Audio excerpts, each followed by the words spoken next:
Hey, what is up, everybody? This is your boy AJ Trip coming at you with a That's a Shoot. I have not been here for That's a Shoot in a while. As many of you know, I have started a new job, which has taken up most of my time. But I had to set aside a little extra time today to talk about what went down this past week. The new era of professional wrestling has arrived. We now have Monday Night Raw. We now have NXT on USA and AEW Dynamite on Wednesdays.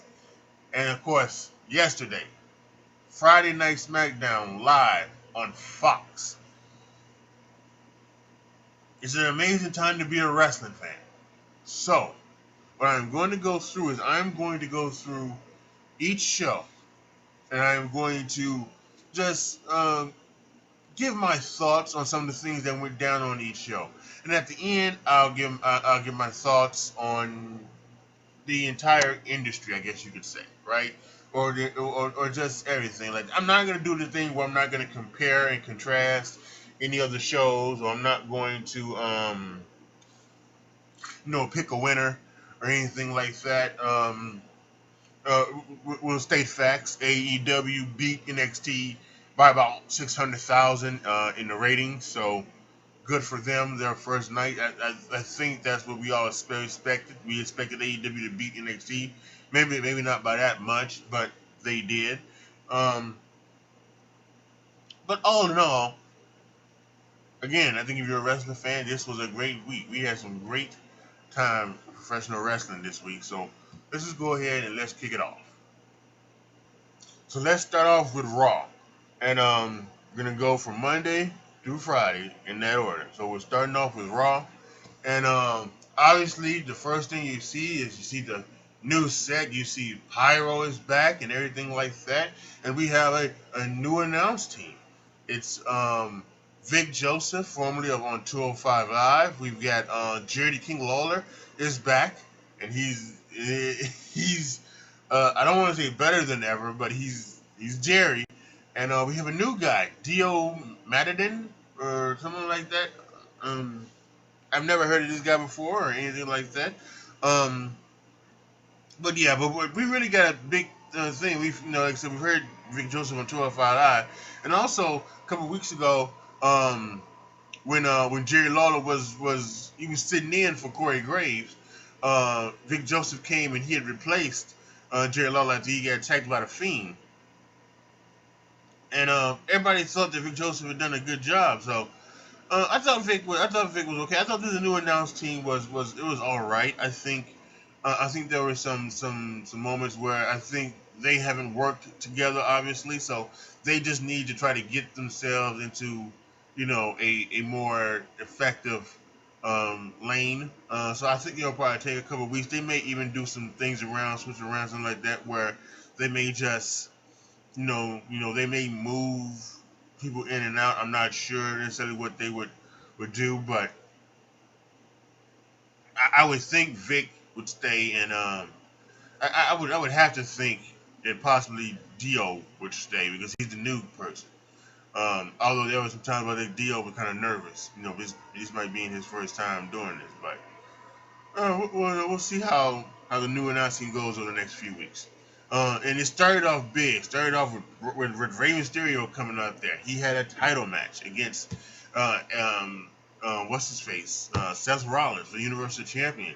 And he didn't get 2 words out before Brock Lesnar came out there and started to F5 him. And then Brock Lesnar comes out and then he takes out Dominic, and then they destroying both of them, German suplexes and F5s, and it was what a way to start off the season premiere, as they said, of Monday Night Raw.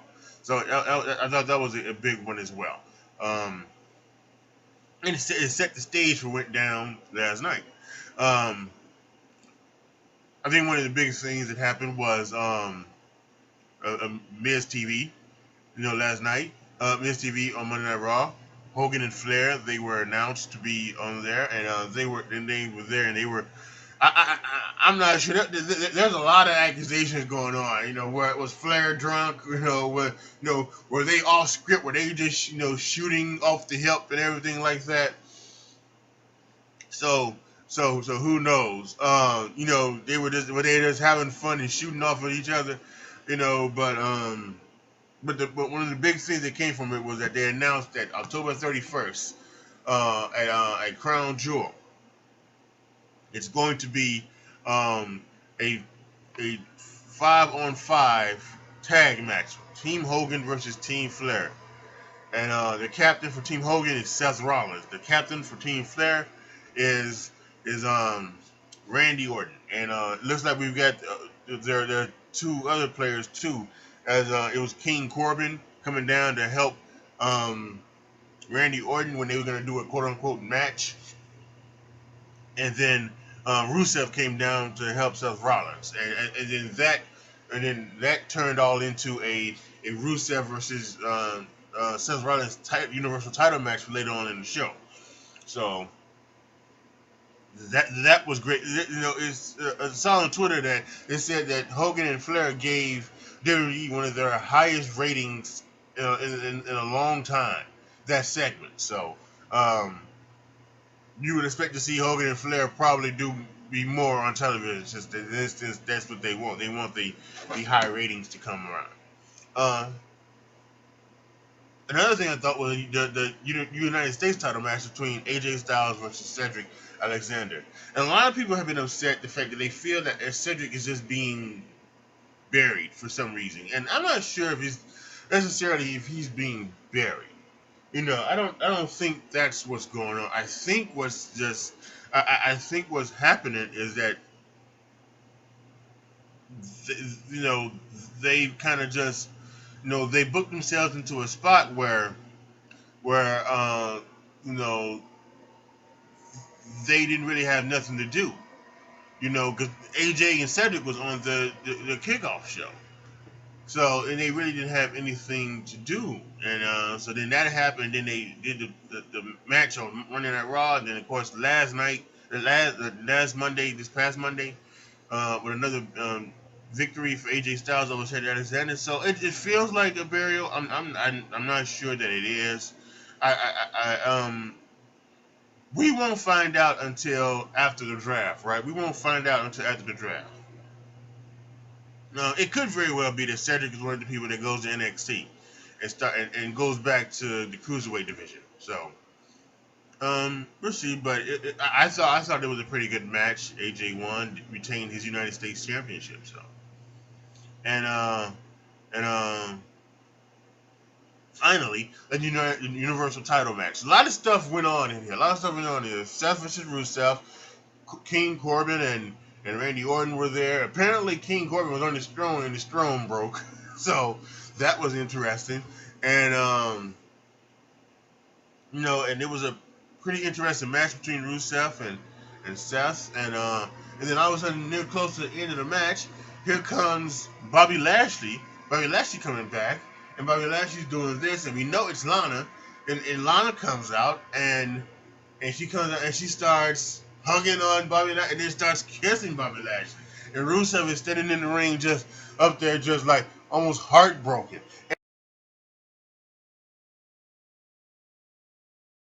And it was really interesting. I have no idea what this new thing with Bobby Lashley and Lana is going to be.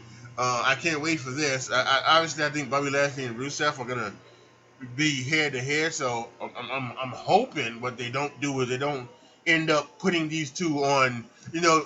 They just don't end up rushing it and putting it on Hell in a Cell tomorrow night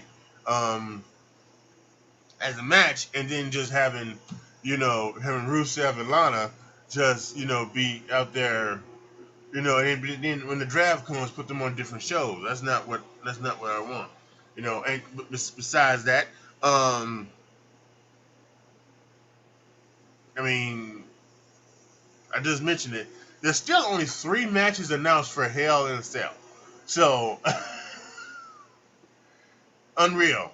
And I will be doing a rapid reaction to Hell in a Cell tomorrow night. So make sure you are here. Click that notification bell to know when I go live. I will also, if you follow me on Twitter at atriplet20, I will I will send out a link right afterwards so that you can make sure you can go and check me out. Okay. Um, Now back to Raw. Because only one other thing after. So after when this has happened, the stuff with the Fiend starts happening. The lights go out, and then the Fiend comes out and he attacks Seth Rollins, puts on the Mandible Claw, and puts Seth Rollins down.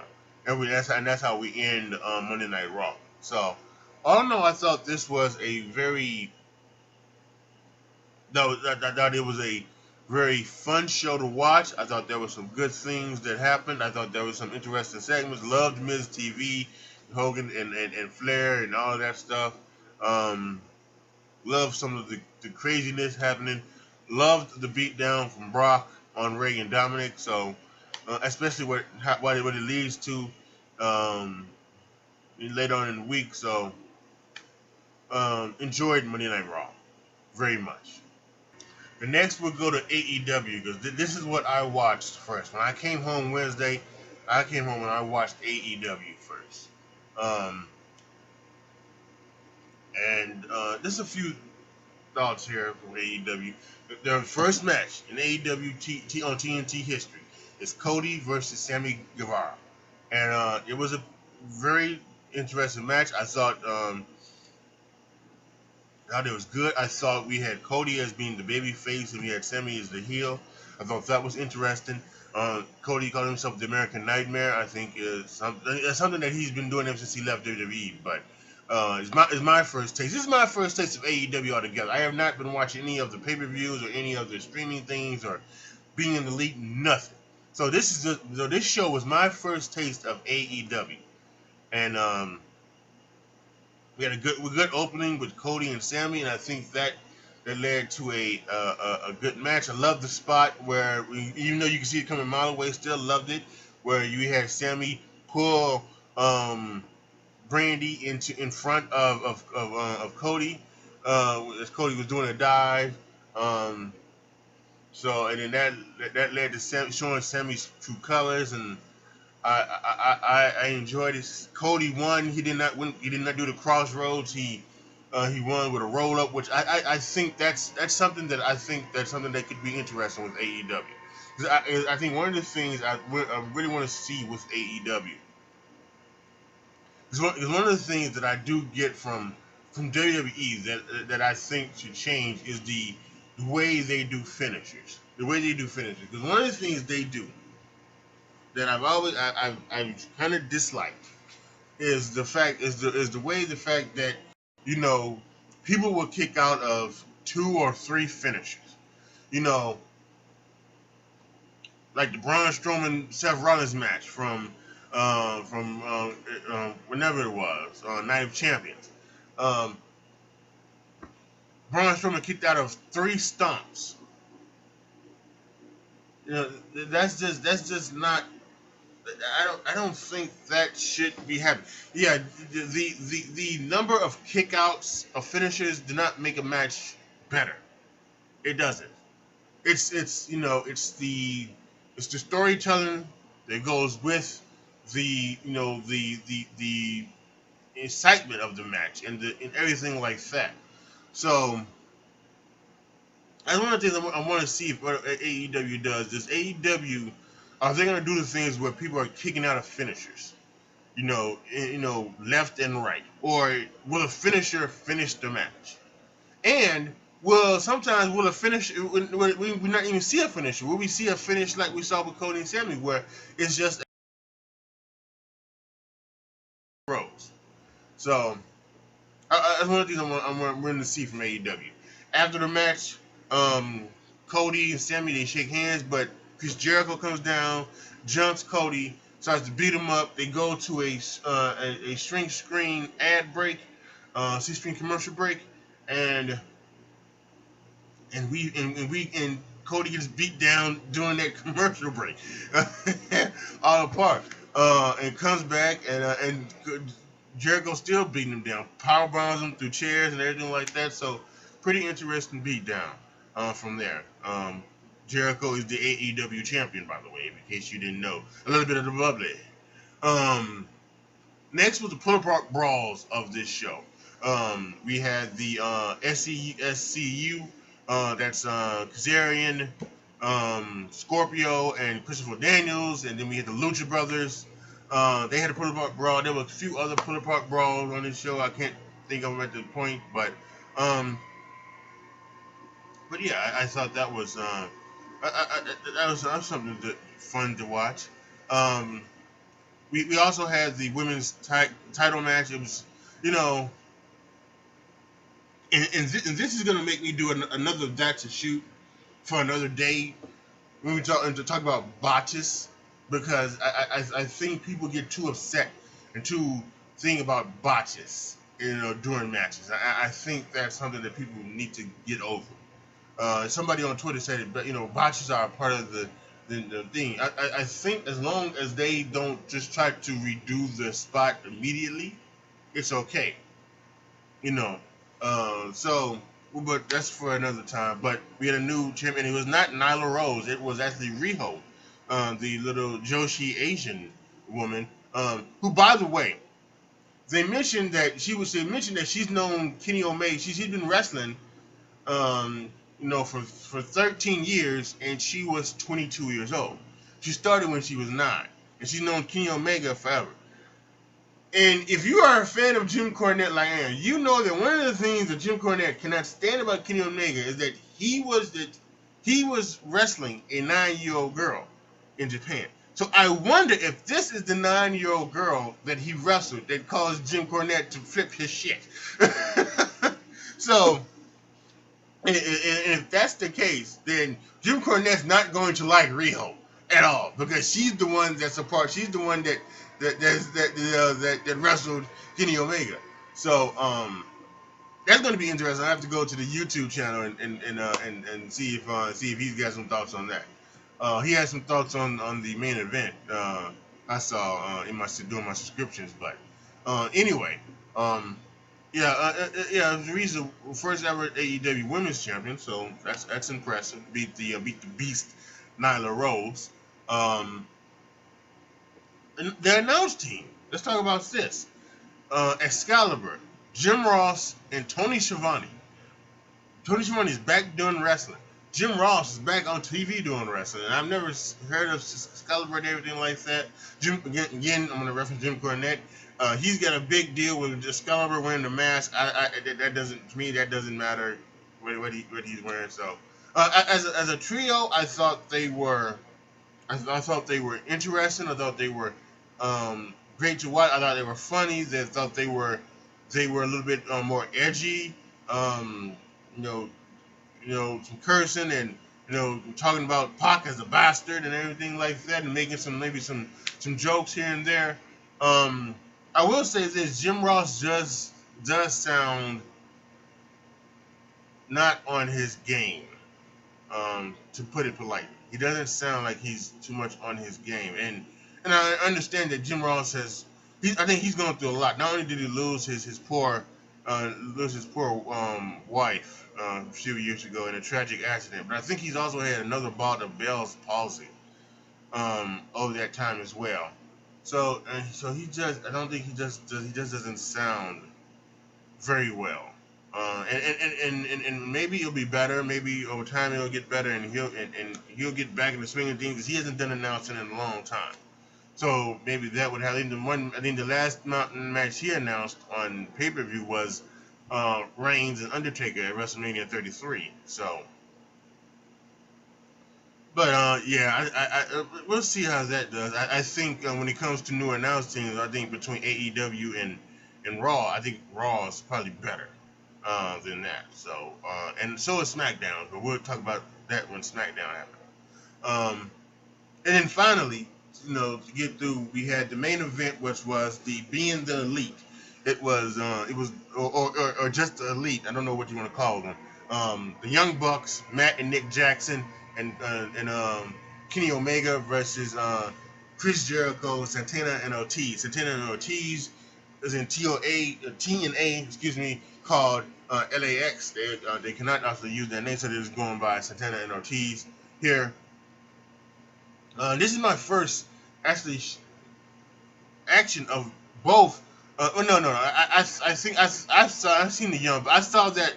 I saw that video on YouTube from, I believe it was PWG, where the Young Bucks were facing Joey Ryan and Candice LeRae. It's the match where Candice LeRae gets busted open and she gets a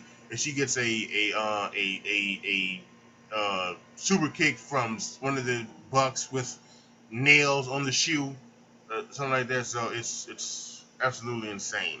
Um, Anyway, so I've seen that match, but this is actually my first time watching Kenny Omega do his thing in the ring. I'm not a New Japan person. I'm not seeing any of the New Japan matches he had with Kushida Okada. Everybody says those are fantastic, fun matches. Maybe one day I might watch those matches. If I ever get like a DVD or if they ever come out on YouTube or anything like that, I might watch those matches.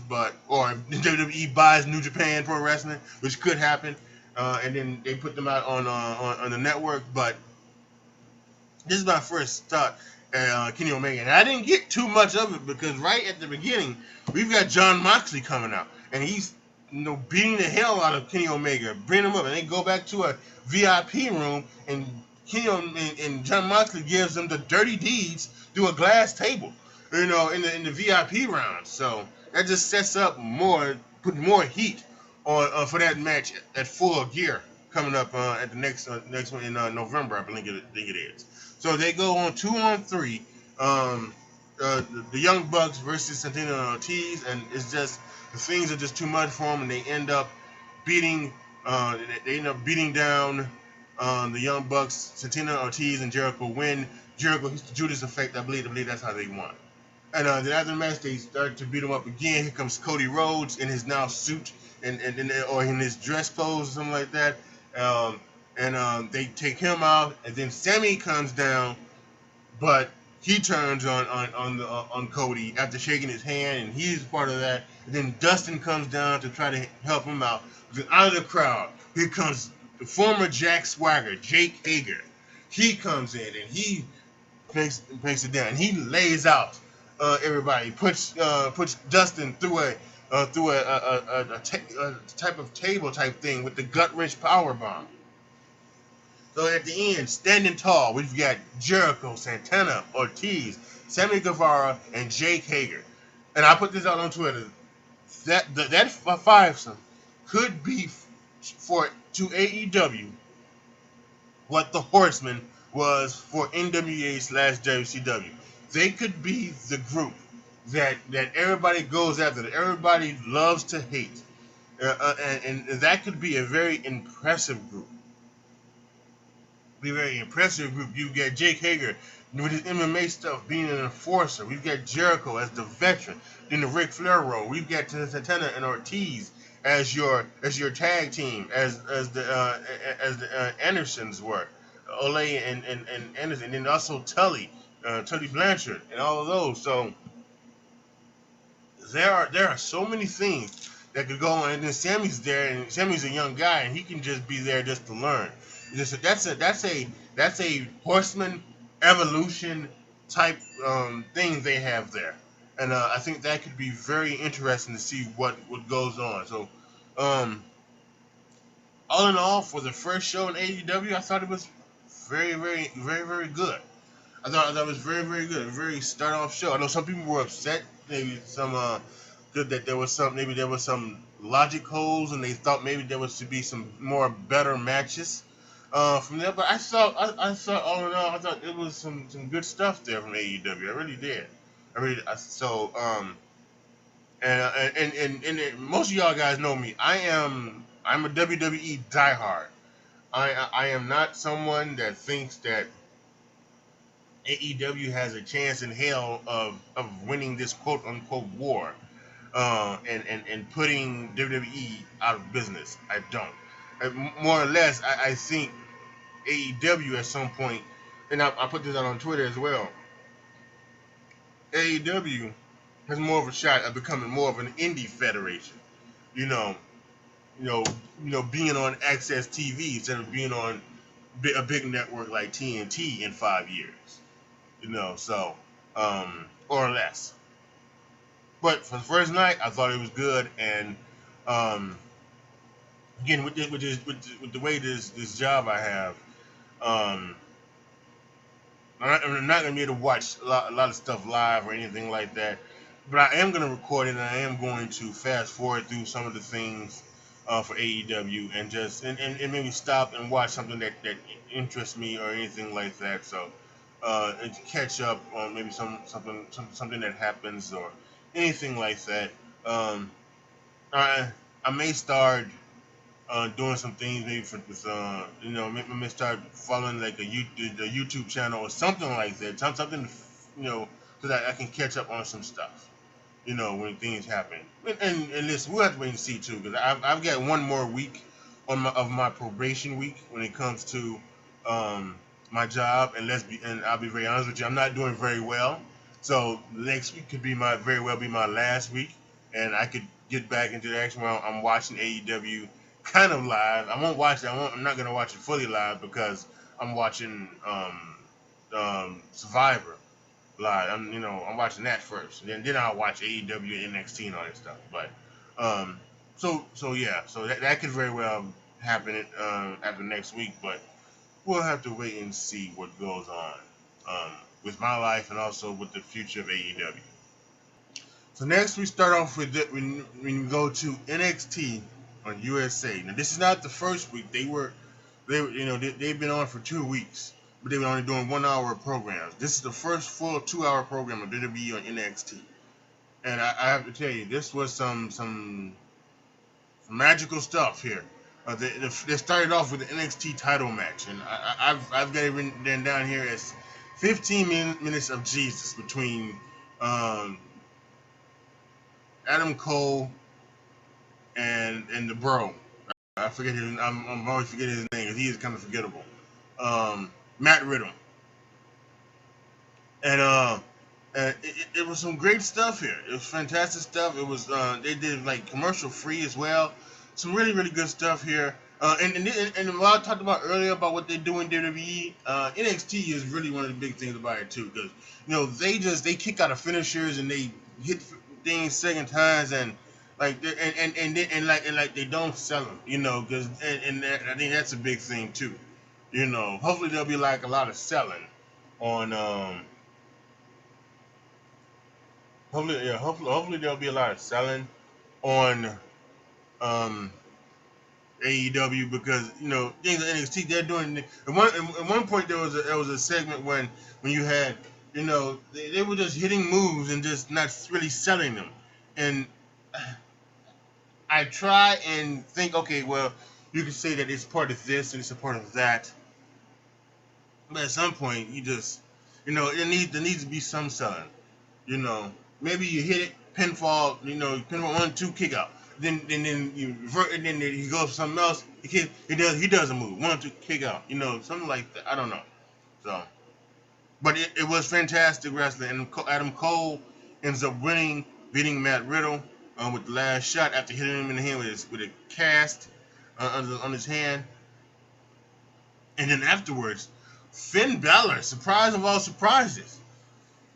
Now, I did not look on Twitter. Obviously I did not look on Twitter. I watched this after I watched AEW. So I did not look on Twitter how the fans thought, because I know a lot of fans were hoping that Finn Balor would join the OC. Turn heel and join the OC. But now Finn Balor is actually on NXT, so that's very interesting. And he came out. He told Adam Cole that Finn Balor is now NXT. So Finn Balor is back on NXT. So that's something. Another thing we need to talk about is the Women's Championship. That was a good match. Candice LeRae and Shayna Baszler. So there's some real good stuff here. Obviously, we're talking about the dominant champion versus the plucky underdog. The story's been told for years, and they did a great story of it.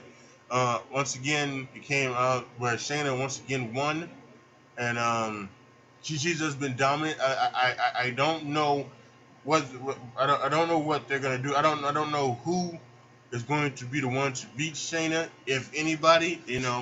I'm not sure if they're waiting for like Ronda Rousey to come back, and bring up the other horsewomen. I'm not sure if they're if they're waiting for someone to catch fire with the crowd, Dakota Kai made her return, and Tegan Knox is very close to making her return. So we've got two people who are coming back who could be in that spot to beat Shayna Baszler. Also, they've brought over Rhea Ripley from UK. She is now on doing NXT stuff. So I think there's some people here that can battle with Shayna Baszler, but we'll have to wait and see what you know what what line they go down to. It still could be Candice. Just because Candice lost doesn't mean that it's not going to be Candice again come War Games. So we'll have to wait and see what goes down with that.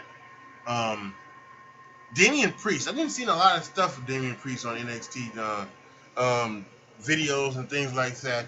He made his debut. Well, this debut for me. I don't know if it's a relative debut, but debut for me Wednesday. And he tagged Pete Dunne up there. Pete Dunne had a match. And so that's going to be interesting to see. Damian Priest versus Pete Dunne. We'll see what goes down with them. I'm already interested in that. I like the Bruiserweight, like what he does. I'm interested to see what Damian Priest can do in the ring as well. And then the NXT title match was the main event.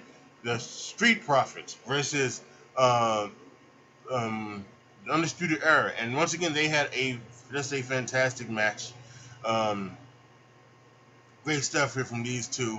Hopefully the Street Profits will get the full call up and get drafted to one of the programs and just be more than the Greek chorus. They actually can make a in-ring debut. So we'll have to see. But now they've got the crowd chanting, "We want the smoke," which is interesting. We want the smoke. We want the smoke. They chanted to their video. They had Wale come out and they had Wale come out and drive them to the ring, accompany them to the ring. Excuse, not drive them. I don't know what I'm talking about.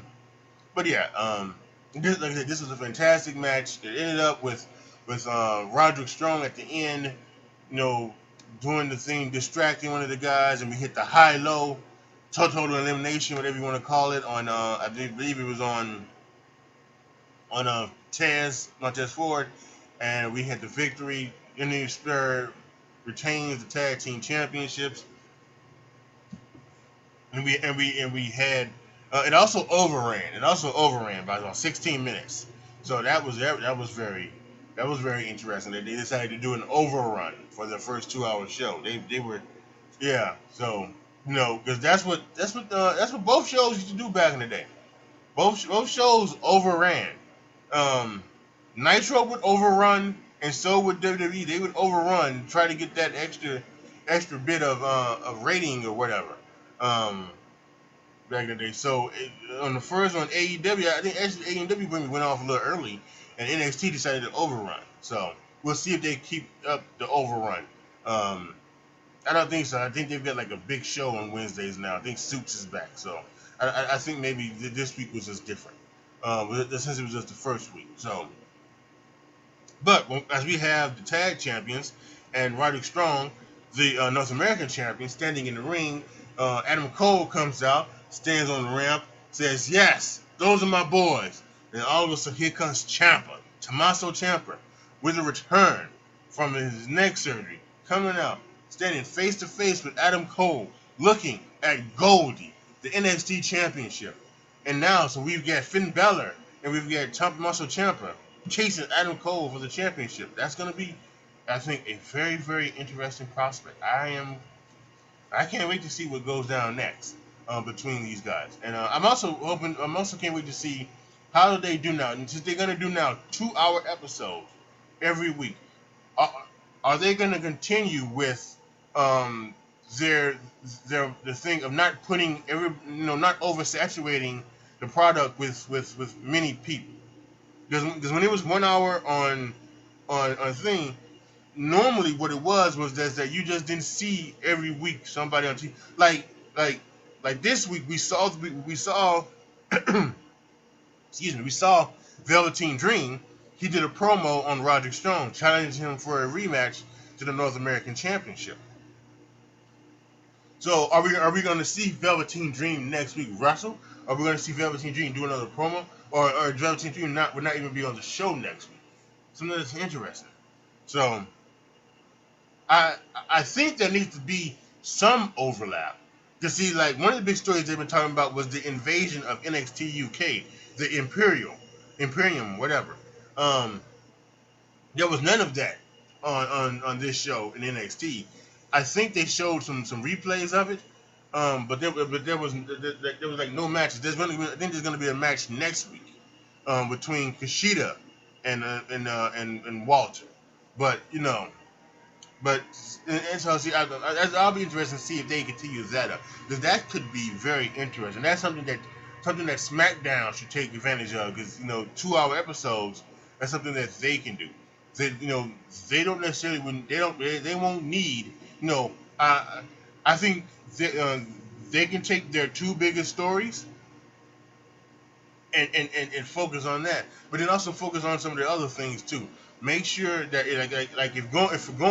if your story is, if your two main stories are Brock Lesnar and Cain Velasquez, and it's although who knows if Brock Lesnar is going to be on every week, and if it's Roman Reigns and Daniel Bryan or whatever,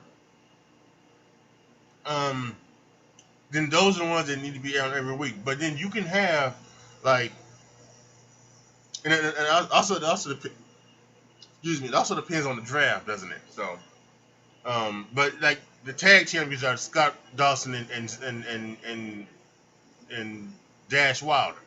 So, they weren't on this week. They should be on next week, wrestling, a team for a championship, for just wrestling somebody, heavy machinery, somebody, two teams together, put Hawkins and Ryder, somebody. They should be on next week.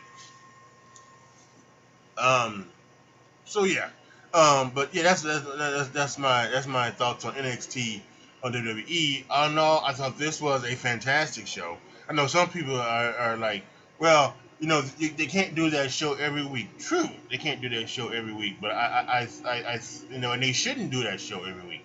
But I think to start it off, I think this was a very impactful show, at least for me. And it started off good, making for somebody who watched NXT, over AEW. Said, well, this is the show that I think I want to watch. And then, because I think it was an overall a better show than AEW. So, and again, like I said earlier, the ratings had AEW beating NXT by about 600,000 people, but in the ratings. So we will see what happens this upcoming week, if that goes down or if that continues to happen. And now, SmackDown. What happened last night? Well, we've got a new opening. I thought it was really, really interesting. I like it. I like the music was in, but I like it. When actually we started off the show before the opening, we started off with Vince and Stephanie coming out and just welcoming everybody to the new era on Fox and SmackDown Live. So I like that. And then we started off with Becky Lynch coming out. She was gonna ready to do her thing, and then we had King Corbin interrupt her. And then The Rock came out, and then Rock did his thing. The man and Rock, they fired off on King Corbin, and King Corbin got some stuff in. This doesn't hurt Corbin at all, taking the stuff from Rock and Becky. If anything, it's just gonna get King Corbin over even more, because Vince is gonna let King Corbin get any type of momentum lost from him. So it's just very good. Always great to see The Rock back in the ring. It's just fantastic, and really cannot wait for. I know we shouldn't. It's something that we should want people to do like this. But I cannot wait for that last Rock match, so I can finally give him the true thank you that he deserves. He's given me years upon years of entertainment, not only in the wrestling ring, but now he's doing it in movies. So but when it comes to wrestling, I really want to say thank you, Rock. and get and and just truly give him what he the stuff the send off that he deserved, the send off that everybody else has gotten. I really want to give him that one too. So I really do. So yeah. So very opening segment. It was about 20 minutes. Some people are not gonna like it because it wasn't wrestling. AEW started off with wrestling. SmackDown starts off with a 20-minute um, um, thing, but how could you look at that, what went down in that ring, and say, I didn't like it? No, it was good. Great, actually. Very great. Obviously, the man, Becky Lynch, was in the ring. They was going to go for the tag match between her and Charlotte Flair versus Bayley and Sasha, the Boston Hood connection. Um, um, Charlotte defeated Bayley with the figure eight. She tapped out to it.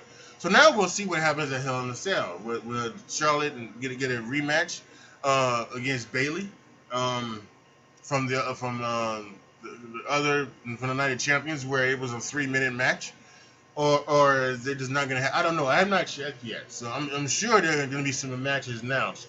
If not today, tomorrow. So that's something that we'll have to wait and see what happens. But yeah, that was very.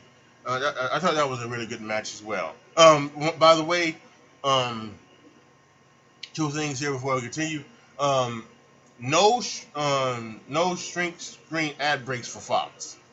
None of that. Yeah, when they went to commercial break, they just went to commercial break. Nothing. Yeah, so that's something that people who have been kind of used to watching SmackDown on the USA Network. I guess that maybe that might be just a USA thing. I would really NXT thing. I actually think they should take that and move that to Raw. Not NXT. I think NXT could deal without the whole shrink screen ad breaks thing. But I think Raw, maybe that might help Raw a little bit more, especially with it being 3 hours. If you have one once an hour, that could help out with a lot of people. By the way, the announce team was just Michael Cole and Corey Graves.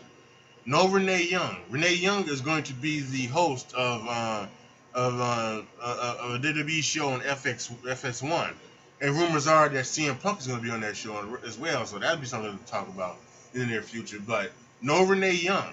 At all on this show, actually. Not doing announcements, not doing backstage segments. They had Kayla Braxton, but on one time they actually had Erin Andrews. She interviewed the New Day. You know, she was there and she made one mistake. Who cares? And she called and she asked if Kofi's gonna have his posse out there. And some people, of course, black people, white girl, posse, whatever. But it was good to see Erin Andrews there. I don't think she's going to be a recurring person on Fox. Although I would be out if she was. That would blow my fucking mind if she was on every week, on SmackDown on Fox. But that's not going to happen. But it's good to see her for the opening there. And by the way, there was a lot of people. Hogan and Flair was back there. We had Goldberg and Mark Henry was there. We had Kurt Angle and Mick Foley. They were all in the crowd. Lita, Trish Stratus, and Maria Menounos. They were all there. Everybody was there in the Staples Center for the opening SmackDown on Fox. So a lot of good stuff there. Then we had the one of the matches, the marquee matches, was Shane McMahon versus Kevin Owens in a ladder match. The loser, whoever grabbed the briefcase, was the winner. They would stay, and the person would be fired. Shane lost, so he is fired. This is a way to write him off television. He's not going to be gone forever. This is just a way to write him off television for right now. Because a lot of people have not been fond of him on television as a character ever since he's turned heel. Ever since he turned, and actually it started a little bit before he turned heel. It started a little bit like it started about 4 or 5 months before then. He was a baby face. He was an on-air character, and he was getting more and more on air. Back in the day when they were doing the whole Raw versus SmackDown thing, and it was. And it was Daniel Bryan, and even Paige when they were just the GM. You didn't see Shane McMahon too much. You didn't see it, but you saw him a lot He's talking a lot ever since ever since probably November. November, or you saw him a lot.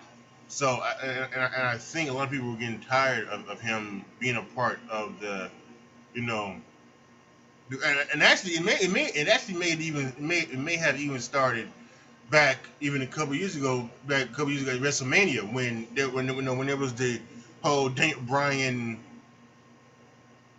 Shane McMahon stuff, when they were doing with Kevin Owens and Sami Zayn. It may have started back in that time. When the first Hell in a Cell, not the first, but the Hell in a Cell match a few years ago between Shane and uh and uh and Kevin Owens, when Sammy turned heel. I think that may have been some stuff that happened in there. That's when maybe Shane McMahon's really started to get on people's nerves. But he's not going to be gone forever. He's not going to be gone for anything. So he'll be back. I'm sure of it. Um, I would say he'll probably be back pretty quickly. I would not be surprised if he doesn't come back before WrestleMania. I will be shocked. I'm talking about on television. I'm not talking about like in interviews or anything like that. On television, if he does not come back, I will be shocked. But yeah, Shane McMahon was fired, and some really interesting spots. A frog splash from Kevin Owens to Shane McMahon while he was on the ladder. Because Shane did his two patented elbow drop Kevin Owens on the table, and then the coast to coast with a ladder. So some very good spots here. But nothing crazy and nothing too thing. It was just straight up and straight on, just straight up ladder match. So liked it. Then we had a very weird 8-man tag between Braun Strowman, who's the only one who got an entrance, The Miz and Heavy Machinery versus the Raw Tag Team Champions of Dolph Ziggler and Bobby Roode, Randy Orton, and AJ Styles. And this was all Braun Strowman, basically. This was all Braun Strowman. And so what this led to was Tyson Fury, one of the boxing champions, was at ringside, and Braun Strowman was up there, and he was doing this. You don't want these hands, and it was kind of like joking. And then Dolph Ziggler comes off with a double axe handle, and then Braun takes Dolph and he throws him into the ring post, and then he turns back and he throws him into the barrier where Tyson Fury was standing, and Tyson Fury gets knocked back. He throws Dolph in the ring, pins him 1, 2, 3, and stands up. Tyson Fury is like, "Can you believe this guy? What did he do?" And Tyson Fury jumps the ring barrier, and tries to go after Braun Strowman. And he gets obviously escorted out, but. So who knows if this was just a one night thing, or if this was something where now they're gonna try to get Tyson Fury and Braun Strowman in the ring. So who knows? And when it probably was done, it was probably done to try to get some traction, some more mainstream media. We had Roman Reigns versus Eric Rowan in a lumberjack match. I thought this was okay. Um, lumberjack matches are always very, they're very. I don't know. I think they're kind of passe. They're used to keep the. It's supposed to be to keep the action in the ring, but I don't know if there was any need for it. It could have been a steel cage match, really. Excuse me, I get doing like that. I need to go to get a drink of water. But Roman Reigns run with some help from Daniel Bryan as what's his face tried to come down, and Luke Harper, who's not down at ringside. Daniel Bryan was at ringside doing commentary. Daniel Bryan kind of helped, and then afterwards they shook hands. So we'll see. There were some people on Twitter saying there's no doubt in the world that Daniel Bryan is turning on Roman Reigns. I will not be surprised. I would also not be surprised if they actually just go with it and just have Daniel Bryan be Daniel Bryan turn back babyface and have him be and have him be now a babyface now. especially now since that in our draft they could maybe use because if you put AJ Styles and Daniel Bryan on Raw and you know they could have fantastic matches, you know. So we'll have to wait and see for that. And I think the biggest news coming from SmackDown, the main event was Brock Lesnar versus Kofi Kingston. I think majority of us thought that Brock Lesnar was going to beat Kofi Kingston. We probably did not expect it to be the way it did. It was a 9-10 second match. 1, 2, 3, an F5. A lot of people upset. They think people did Kofi Kingston wrong. Does Seth Rollins get the kick out of the F5s? Roman Reigns get kicked out of F5s. Braun Strowman is kicked out of the F5. Yada yada yada. So they wanted more of a fight between Kofi and Brock, but that did not happen because they needed to do some more things. They needed to bring out Cain Velasquez. First of all, Rey Mysterio music hits, and I'm thinking, oh boy, I'm thinking, what's this? And I'm thinking Rey Mysterio's gonna jump Brock Lesnar because they've got it on Brock Lesnar. Rey Mysterio's music is playing, and they've just got the camera on Brock Lesnar. So I'm thinking Rey's gonna jump Brock Lesnar from behind, something like that. But Rey comes out from behind, from that, and he's got somebody. I'm thinking, oh, it's Dominic. A lot of people thought it was Dominic, but as you get closer and closer, you see it's not Dominic. It's somebody else. It takes off his shirt, and then what's his face? Michael Cole says that's Cain Velasquez. Holy shit! Now I'm not an MMA guy, so I didn't know what Cain. I don't know Cain Velasquez. I didn't recognize him at first, but I know he's been wrestling down in AAA under a mask, and he's been doing some good things. He's very very new and very very green to this, but they don't need to do wrestling stuff. They can MMA type fight Brock and Cain Velasquez, that is. And there's a lot of that's got to be King jokes on Twitter. So a lot of those. But yeah, and then they came down, and Brock shows fear in his eyes because Cain Velasquez was the person that beat him for the UFC title. In 2011, I think they said. And he comes down and he gets in the ring, and he takes him down and he pummels him, and Brock runs away. And you never seen Brock run away from a fight. He walks away. He doesn't run away. And so this is some great character work from Lesnar, and just some really good stuff. And it's good to see Cain. Now on Twitter, on the Pro Wrestling Sheet, was announcing that Cain said that he's not signed with WWE. He's not signed, and he's not signed with AEW anyway. He's still talking about AEW as well. So this could have been just a one-off. This could have been just a one-off. So we will see what happens with Brock and Cain. I would have to think that if for Cain Velasquez to show up, and they're at the very least he's going to do one match. He's going to do one match with WWE at the very least. He can't just show up, do this one bit with Brock Lesnar, and then go off to AEW. I don't believe that. He's not going to allow it, and I think that would really just kind of sour us, because then why, and that would make WWE look stupid. Why would you then do that if Cain is not going to fight Brock at some point? So I think all in all, we're going to see Brock and Cain Velasquez at some point in the near future, and we may even see it tomorrow at Hell in a Cell. We may see it tomorrow night at Hell in a Cell. So who knows? Who knows what's going to happen? But and as for Kofi, listen, there's been some, he had a wonderful WrestleMania moment. He is not the first black WWE champion. That is The Rock. Let's get that straight. Point and period. However, a lot of people had this connection with Kofi. That there is that He is a black man. And even though The Rock is a black man, he is also Samoan. And The Block, and The Rock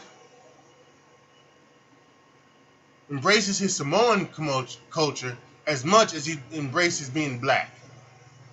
So a lot of people feel that that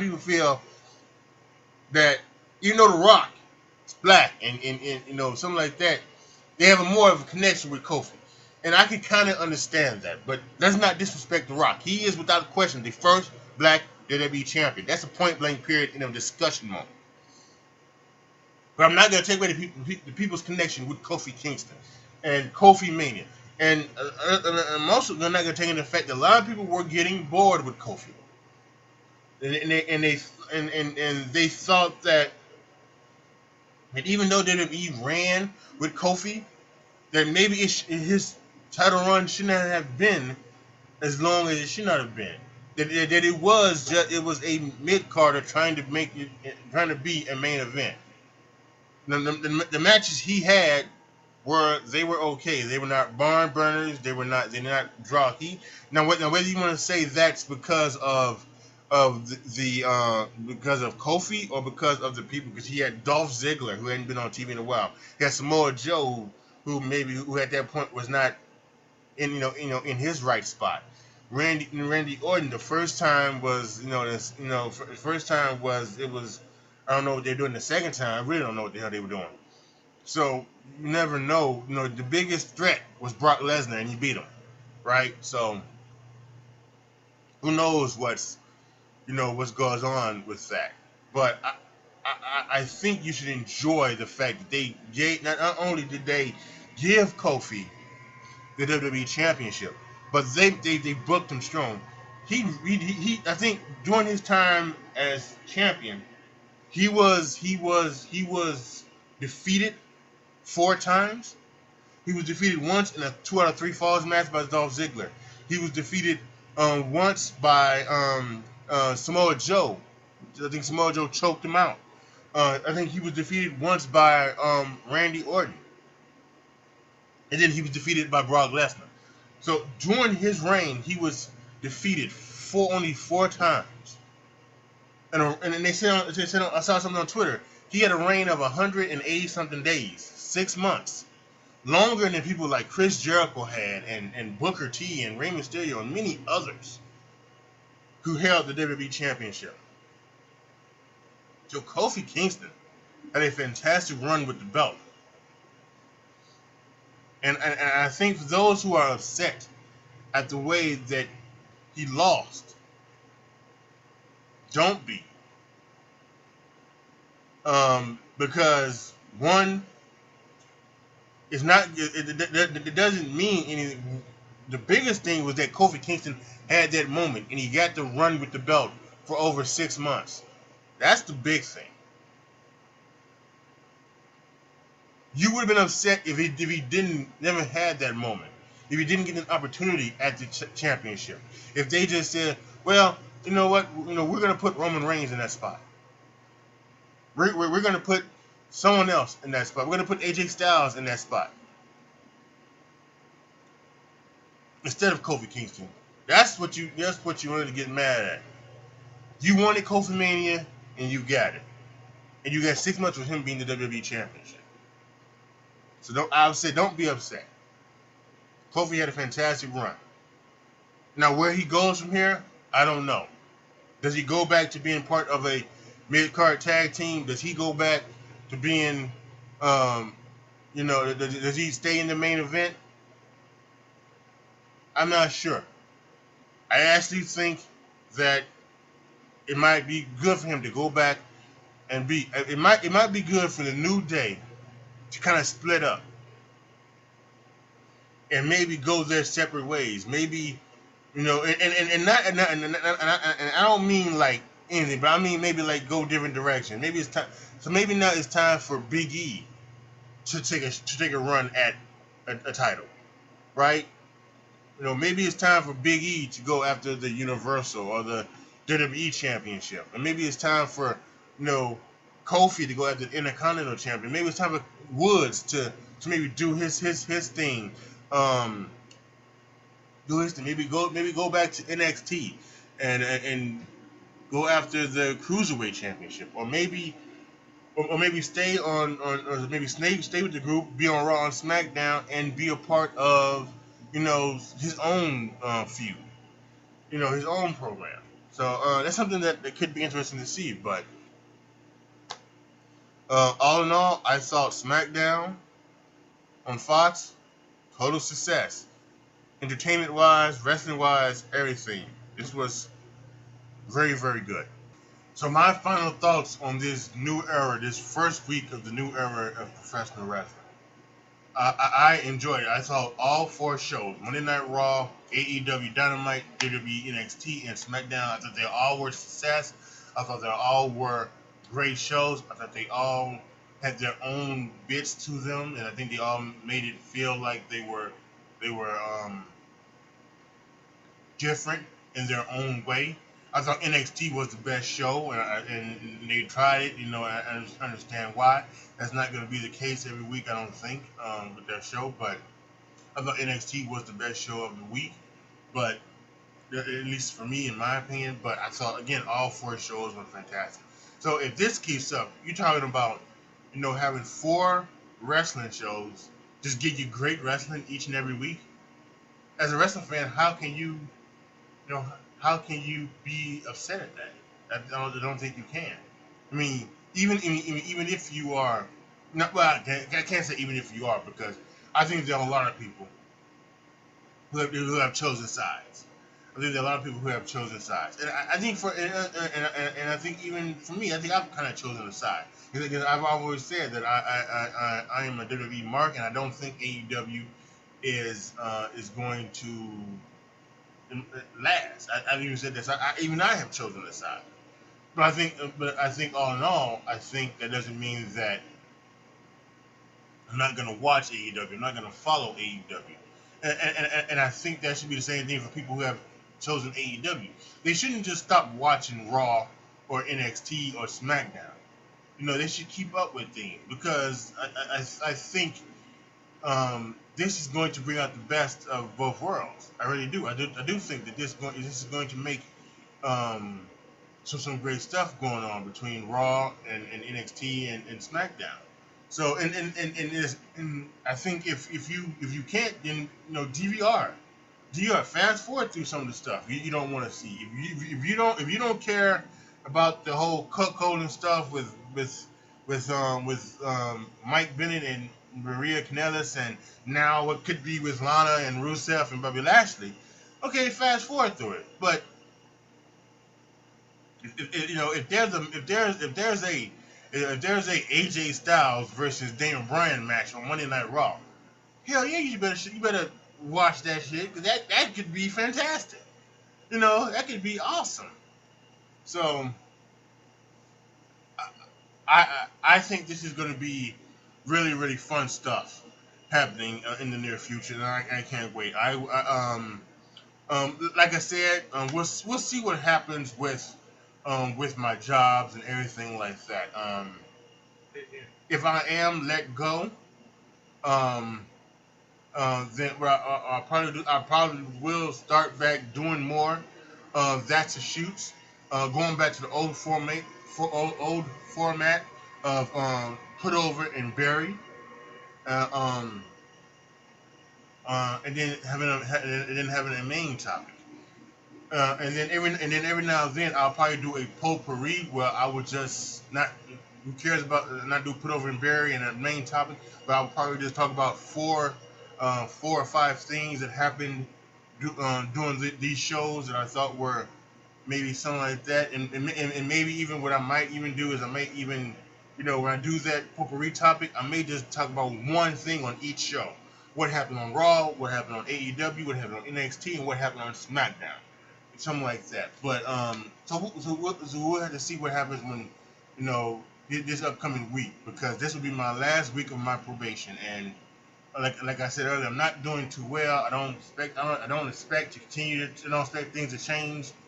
Um, so I may be let go. Um, and then we'll have to see what happens after that. Um,